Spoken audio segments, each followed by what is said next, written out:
Okay, tonight we're making lobster pasta. No lobster. And you have to say it like that. Lobster pasta, no lobster. Lobster pasta, no lobster. No lobster.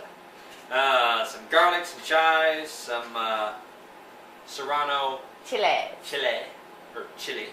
Chile. Just depends how it's spelled. Deborah said. And some tomatoes. And then some wine. And then some heavy cream. And no lobster. It's a recession-proof lobster meal. So let's see here. We didn't get it a part of the bailout. Yeah, we didn't get our bailout check. Okay, what I did, I've already got these ready to go here. So cut the end off. Now I use a stolen lobster spoon and clean out the center.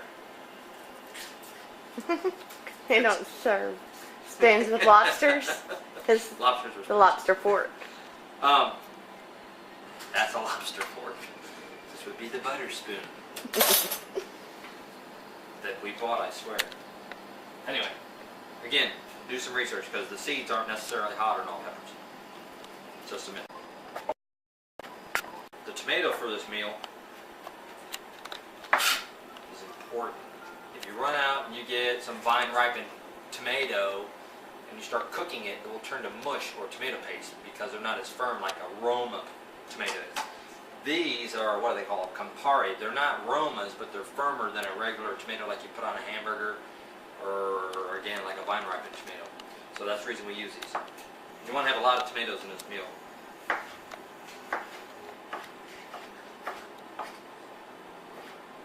So now we're going to throw all this in a pan with some butter and start sauteing it. 4 tablespoons of butter. So your butter fans will love you at that point. Paula Deen. Paula Deen, of course. Paula Deen. Didn't she invent butter? Mm-hmm. She needs to come out with her own. Oh, let's cover this real quick. I'm going to use minced garlic because 2 things. Time saver, and 1, you can get that juice out of it that's just so freaking good. But if you're crazy and you think that this doesn't taste like a real garlic and you simply have to use these, just crush it. Crush the crap out of it. Chop it like you just don't care. It doesn't matter. It's going to go in there and get cooked down. They're minced so far down in that jar as well. It's just cooking off that juice that you want in there.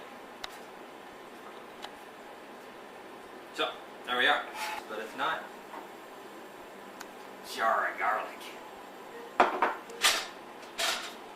And I always have, anytime we're going to do a pasta meal, throw your water on like 30 minutes early, who cares? Just get it up to temperature and then turn it down and you'll be ready to roll. Olive oil. Keeps all the noodles from sticking. The only time you have to flavor those noodles is when they're boiling.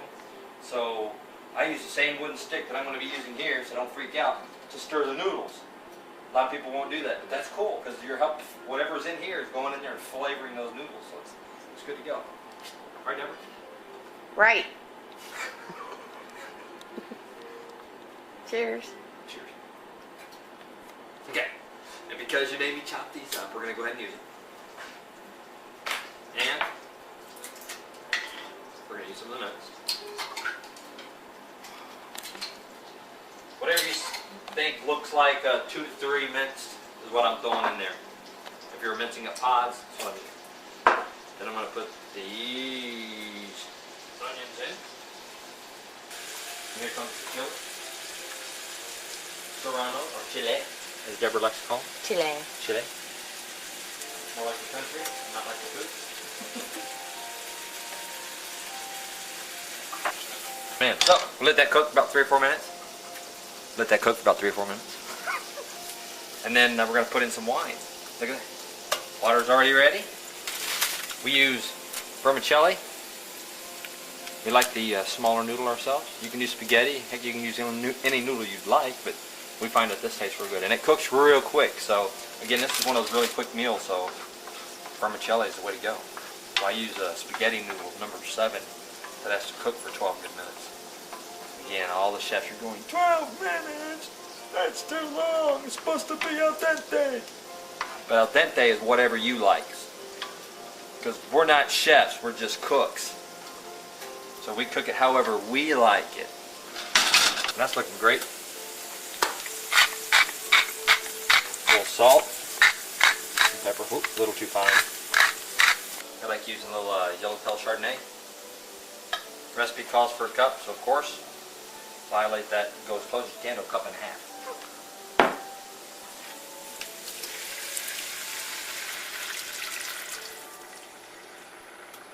It's getting easier. Okay, big pan shot. Now we're adding the tomatoes. After everything else just kind of sauteed for a couple minutes. Still cooking the wine down. Alrighty, this has been simmering for about 8 to 10 minutes. Just kind of look at it. You want the wine to cook down, but I don't like for it to disappear because there's still a lot of flavor. You can see it's like reduced by 2/3 at least. So now I'm going to add in 1/3 cup heavy cream. Did I mention Parmesan's going in there a little bit?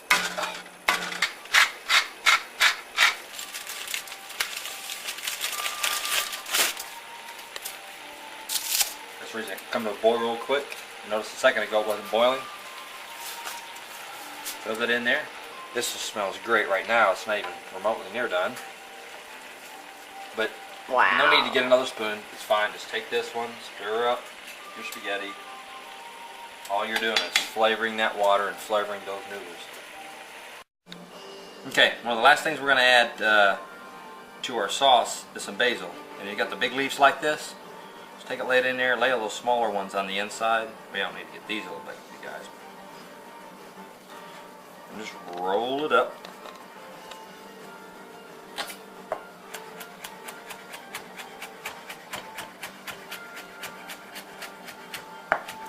Chop it up. That's the easiest way to do it.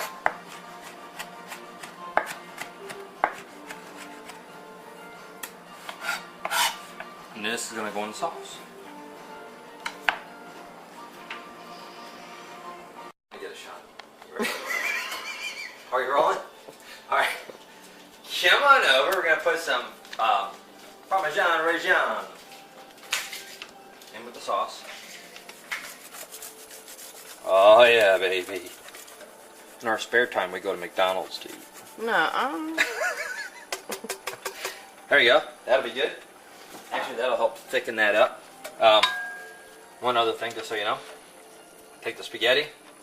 We just roll it out. Give it a taste. And tastes great. Once upon a time, I heard about somebody throwing it in a refrigerator to make sure it sticks. Don't want to do that. It sticks to your refrigerator. You gotta clean your refrigerator. Just taste the thing. If you like the way it tastes, get it off the water. So we're ready. Oh.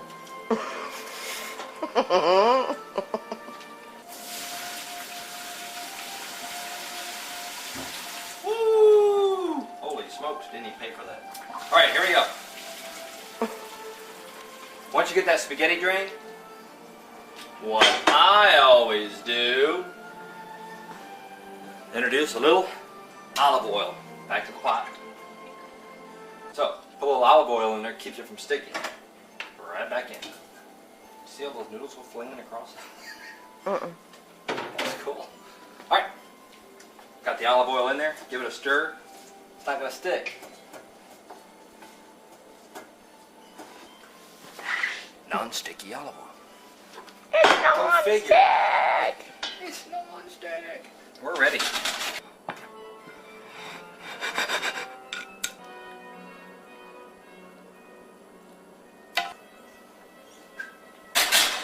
But wait, there's more.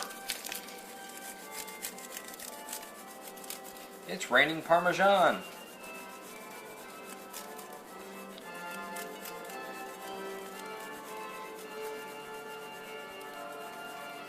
The music fits. Yes, the music is fitting. There you go, man. It's rocking.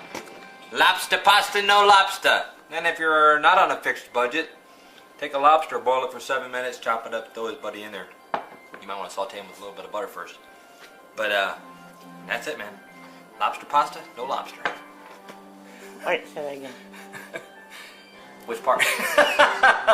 And then you end up with lobster pasta, no lobster.